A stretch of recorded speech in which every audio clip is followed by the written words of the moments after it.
Hello everyone, and thank you for joining us today for this short webinar introducing the GRI Standards. My name is Bastian Bach. I'm the Director of the Standards Division at GRI. Together with my colleague Chelsea Reinhardt, Deputy Director of the Standards Division, we're going to provide you with a first look at the brand new set of GRI Standards. This presentation will run for about 20 minutes in total. We'll begin with a brief background on GRI. Then we'll give you an overview of the new standards and a summary of the key benefits they will deliver for reporters and other users. Next, we'll walk you through some of the new features and changes compared to G4, including the redesigned layout and the new modular structure. We'll explain briefly how the standards can be used, and then we'll discuss the implications for reporters. Finally, we will introduce some additional resources designed to help you transition from G4 to the new standards. First, a brief background on the context of GRI and sustainability reporting. For over 15 years, organizations have used GRI sustainability reporting guidelines to publicly disclose their impacts on the economy, the environment, and society. This practice of reporting enables transparency in understanding how organizations contribute both positively and negatively to the ultimate goal of sustainable development. Since 2000, we have seen a tremendous uptake of GRI-based reporting around the world, driven in part by increasing stakeholder demands for transparency as well as new policy instruments. The G4 guidelines are currently used by several thousands of organizations in more than 90 countries. In addition, the guidelines are specifically referenced in policy or regulation in more than 40 countries and regions, as well as 24 stock exchanges.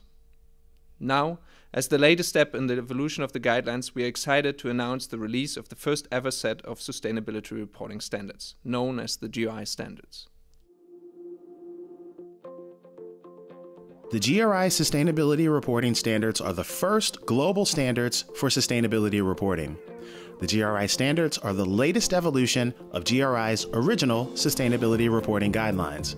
The content has been restructured into a set of modular, interrelated standards. This new modular structure means standards can be updated independently or new ones can be added without revising the whole set.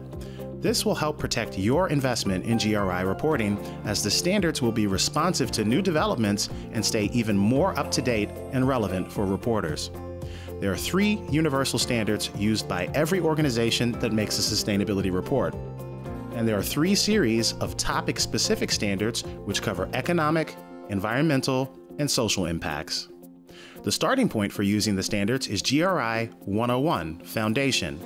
It explains how you use and reference the set of standards, introduces the 10 reporting principles, and explains how to prepare a report that's in accordance with the standards.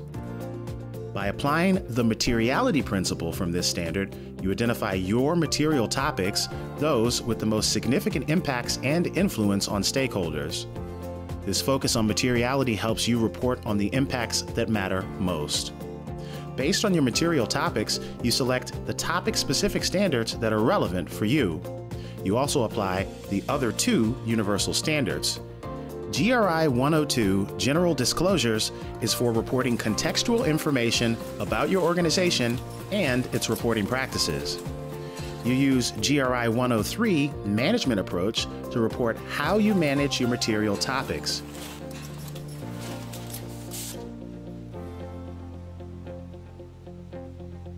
You'll use this standard together with each topic-specific standard to explain why the topic is material and where the impacts occur. Each GRI standard has a similar structure with clear distinctions between reporting requirements, recommendations, and guidance. This makes it easier to know what you need to report and how you need to report it. The GRI Sustainability Reporting Standards, the future of reporting. This next section starts with an explanation of what the GRI standards are and then highlights their key benefits. Before we get into too much detail, it's important to note that the GRI standards are built on the main content and concepts from G4. So existing reporters will be glad to know that the vast majority of disclosures from G4 will carry through to the new standards, with minor changes and restructuring. However, the standards look and feel different. They feature an improved format, a new modular structure, and numerous content clarifications, as well as an overall editing of the text. As part of this transition project, Content from the G4 guidelines and the G4 implementation manual has been brought together in the standards. This means that rather than consulting a separate implementation manual, you will find guidance or examples located next to the disclosures they relate to. We'll have a more detailed look at this new format later on today. So why did GRI embark on this transition from G4 to the new set of standards? There are 4 main reasons to highlight. First, the new structure is far more flexible and future-proofed than the consolidated set of G4 guidelines. With the modular design, individual standards can be updated and new ones added without revising the entire set or requiring reporters to adopt an entirely new framework. This allows the standards to better respond to developments in reporting practices and key international instruments. It will ensure the standards stay relevant in the future, and it will protect the investment that organizations have already made in adopting GRI as the tool of choice for sustainability reporting. Second, moving from a de facto standard to a formal set of standards will allow GRI to be referenced more broadly by governments and market regulators around the world. This is fundamental to help drive further uptake of credible sustainability reporting, and it will also enable businesses to use the GRI standards to comply with new regulatory pressures. Becoming an official standard is closely linked to changes in GRI's governance structure, including establishing the Global Sustainability Standards Board, or GSSB, as our independent standard-setting body. However, you'll also see more standard-setting elements reflected in the new format, including clearer language and better distinctions between requirements, recommendations, and guidance. Third, the GRI standards provide a single solution for a range of sustainability reporting needs. They offer a comprehensive framework and a common set of disclosures for organizations to report on the full set of their material topics. However, we also allow more flexibility within this framework to enable reporting on specific economic, environmental, or social issues. For example, an organization might want to use only our water standard to report on its impacts related to water conservation. Finally, the GRI standards were developed following the GSSB's Transparent Due Process Protocol, with extensive input from a diverse set of stakeholders. This makes them a credible and a robust set of standards that truly were developed in the public interest. More information on our standard setting process, including our public consultation, can be found on our website. In this section, we will talk about the new features and changes compared to G4. First, as we mentioned earlier, the most noticeable change is that content is now organized into numerous modular standards, rather than being consolidated into a single document. Second, we have clarified in each standard which content is a requirement and which content is a recommendation or guidance. This makes it much easier for reporters to understand which instructions are mandatory for preparing an in-accordance report and which content is intended as useful guidance or examples. All requirements are denoted with the use of the word shall and bold font. All recommendations are denoted in separate sections and using the word should. In addition, a number of key concepts from G4 have been clarified in the standards based on our ongoing monitoring and stakeholder engagement process with G4 users. These important clarifications will enhance the consistency and quality of reporting. We'll look at these in more detail a bit later. Next, there are now much clearer instructions on how to use and reference the standards, both for preparing in-accordance reports as well as for those who want to use selected standards to report on a specific topic, such as biodiversity or local communities. Last, we have used this opportunity to carry out an overall editing review. Throughout the standards, language has been revised and duplicative content has been taken out. With the new set of standards, there are 3 universal standards that apply to all organizations and a set of 33 topic-specific standards that each relate to a separate economic, environmental, or social topic. The idea is that organizations can select and use only those topic-specific standards that are relevant based on their material topics. In the future, additional standards can be added to this set to cover new topics.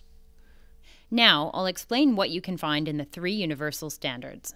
GRI 101 Foundation is your starting point. We'd encourage you to read this standard first. It includes the reporting principles and the in-accordance criteria from G4, but it also has a new section on using the standards for sustainability reporting. It includes additional detail on the options to use and reference the standards, as well as specific claims which organizations can make. GRI 102, General Disclosures, is based on the general standard disclosures from G4, with minor changes and restructuring. These disclosures request contextual information about the organization and its sustainability reporting practices.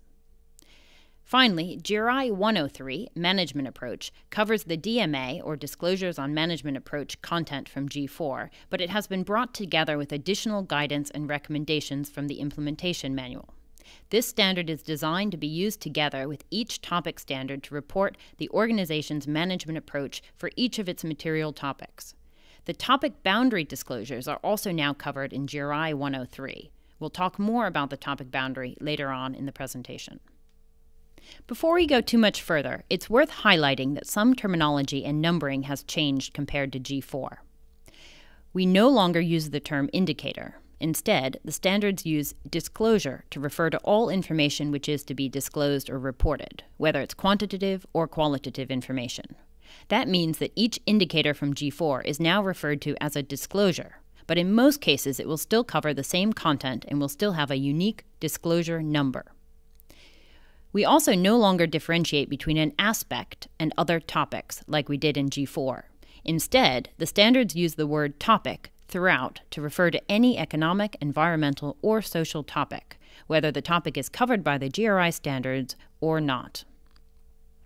Third, we're not using the GRI-specific acronym DMA. This is just referred to as the Management Approach or Management Approach Disclosures. Following the new structure and numbering system, each disclosure has been renumbered based on the number of the standard where it can be found. So, for example, Disclosure G410 on employees from G4 is now called Disclosure 102.8, and it is the 8th disclosure in GRI 102, General Disclosures. All of this information on disclosure content and numbering can be found in our detailed mapping document, which is available for free on the GRI Standards website. On this slide, you get a sneak preview of the new layout of the standards. You'll notice that each disclosure has a unique number and title, and for each disclosure, content is clearly organized into reporting requirements, recommendations, and guidance. Requirements can cover the information to report, the disclosure content itself, but in some cases there are additional requirements about how to compile or present this information. These are designed to improve consistency and comparability in how organizations report. Organizations preparing a report in accordance with the standards, either core or comprehensive, must comply with all requirements that correspond to the disclosures they report. More detail can be found in Section 3 of GRI 101 Foundation. This slide summarizes some of the main areas where content or concepts from G4 have been clarified. These include the definition of impacts as related to materiality, how to use the GI sector disclosures, which are now recommended but not required, reporting on other material topics not covered by the standards, using reasons for emissions, and how to notify GI of the use of the standards.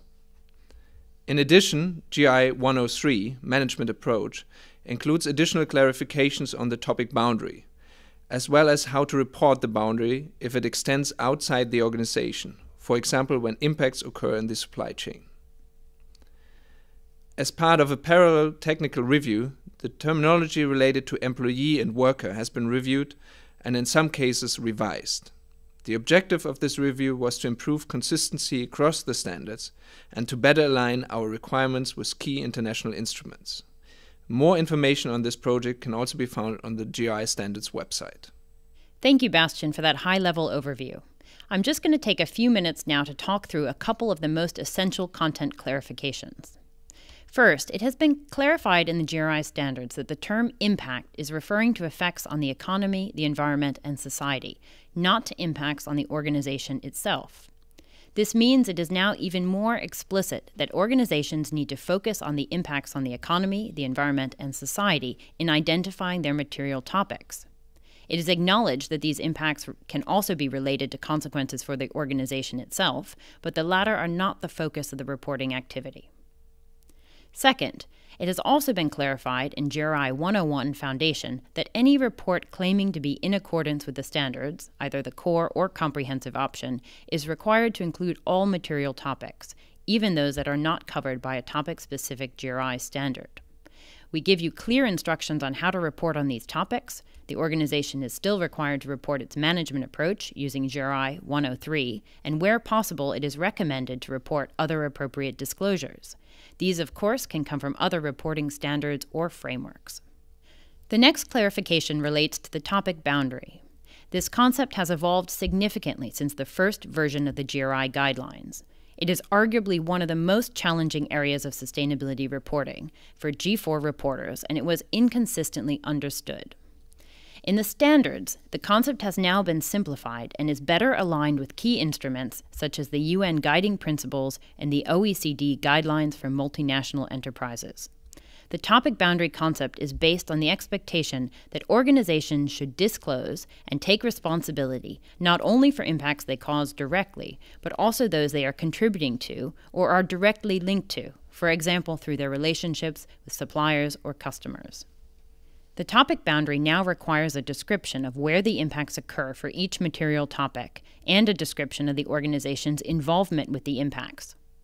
We did a lot of stakeholder consultation on this content, and we're optimistic that this revised disclosure will be more clear for reporters and will promote greater transparency for organizations to disclose impacts beyond those they cause directly. The next section outlines the ways the standards can be used and referenced. Like G4, the standards are primarily intended to be used together to prepare a sustainability report in accordance with the standards. Meeting the in accordance criteria signals that the reporting principles have been applied and that the report provides a full and balanced picture of the organization's material topics, their associated impacts, and how these are managed. Any organization that wants to use the standards to report on the full picture of its impacts is encouraged to follow this approach and to meet the in accordance criteria. However, the standards also allow greater flexibility for those who want to use the selected standards or even parts of their content to report specific information. For example, an organization might want to report only on the topic of child labor, and it could use GRI 408, child labor, together with the sections of GRI 103, management approach, to disclose its impacts in this area and how they are managed. Any use of selected standards like this requires a specific GRI reference claim statement to be included in published materials. This ensures transparency in how the standards have been applied. It has also been clarified, as mentioned earlier, that any use of the GRI standards in published materials requires notifying GRI. This is free of charge and can be done via our website. This enables GRI to get a better understanding of where and how the standards are used, so we can continue to improve them in the future. So we've covered quite a lot of information about the new standards, and you may be wondering what this really means for you, particularly for existing users of G4. As we mentioned earlier, this is not G5. It is built on the main content disclosures from G4. The impact on your reporting process, including the information you need to collect and report, should not change significantly. The reporting principles, the focus on materiality, and the importance of the management approach all carry through to the standards. Some disclosures have been clarified, and some aspects from G4 have been restructured or merged in the new format. However, all of these changes are set out very clearly in the mapping document available on the GRI Standards website. It is also important to note that reporters will have a generous transition period. The standards will be required for all reports published on or after 1st of July 2018. We do encourage and expect that many organizations will begin using the standards ahead of this timeline. Finally, before we close the presentation today, we wanted to present you with a set of additional resources available to help understand and implement the new standards. The GSSB and GRI are committed to supporting users with the transition to standards, and we have a number of resources available. As mentioned before, the detailed mapping document will be essential for users of G4 to understand changes or clarifications by disclosure or topic. This document allows users to search and filter by standard, disclosure, or type of change, and will be available as a flexible, Excel-based tool as well as a printable PDF resource. In addition, this recording and the associated presentation are also available for download on our website. We have a detailed half-day training module offered through GRI's Certified Training Partner Network. This training module will give in-depth support and also practical exercises to help reporters fully understand and get comfortable with the new standards. In addition, we will be running live webinars on the 19th and the 26th of October. They will cover the same content we presented today, but with an open Q&A session with the Standards Division. This is a good chance to be able to ask your questions and get answers in person. Along with the webinars, we will be carrying out in-person launch events in selected countries around the world. The list of these dates are all up on the GRI Standards website, and you can register to attend a free event near you. We will also be working in the future on translations of the standards and on updating the existing linkage documents between GRI and other reporting frameworks. More information on these will be made available on our website in the future. Finally, for organizations that are looking to be ahead of the curve, we have a specific GRI Standards Pioneers program. This is designed to give dedicated support to early adopters of the standards, so please get in touch if you're interested. Thank you, Chelsea, and thanks to all of you who joined us today. We hope this provided you with a good starting point for learning about the GRI standards, and please visit our website for more information and to register for upcoming webinars and events.